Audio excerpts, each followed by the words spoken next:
Dale. Saludos, buenas tardes. Estamos en el aeropuerto de Guatemala.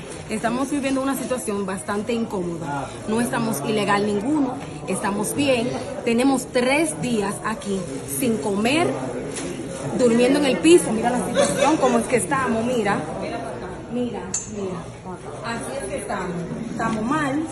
Mira cómo es. Tengo mi boleto de avión, todo está en orden, todo tengo en orden, todo lo tengo bien. Eso es prácticamente un secuestro, porque no está muy legal. Tampoco nos quieren mandar a nuestro país, no hacen nada, no hacen la diligencia. Tenemos 3 días sin bañarnos. Entonces, está ahora porque nos estamos quejando. La comida de 3 días porque nos estamos quejando que mandar ayer. Mira que lo que da, mira. Oye, se supone que entre los países latinos y Dominicana hay un pacto de que no necesitamos visa, solamente un boleto de avión y entramos legal. Eso es prácticamente un secuestro porque ellos no han hecho nada.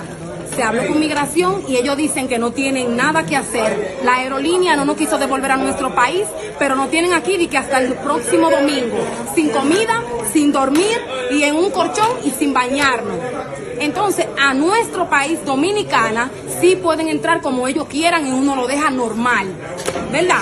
Entonces, eso no es posible. Espero que mi país haga algo, porque o que me dejen aquí o que me regresen allá, porque ellos no hacen nada, absolutamente nada. No quejaron y lo que trajeron fueron jugo con pan. Mentira, té frío con pan. Que creo que eso no es posible. ¿Me entiendes? En nuestro país, a los turistas ya, bastante comodidad se le da y bastante derecho se le da. Entonces, yo exijo mi derecho aquí, porque yo no estoy legal, ni tengo antecedentes penales, ni ninguno.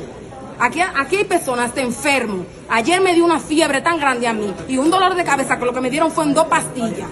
¿Me entiendes? Entonces, yo espero que mi país, los medios de comunicación, hagan algo. Dile cuántas personas hay aquí retenidas. Somos 37.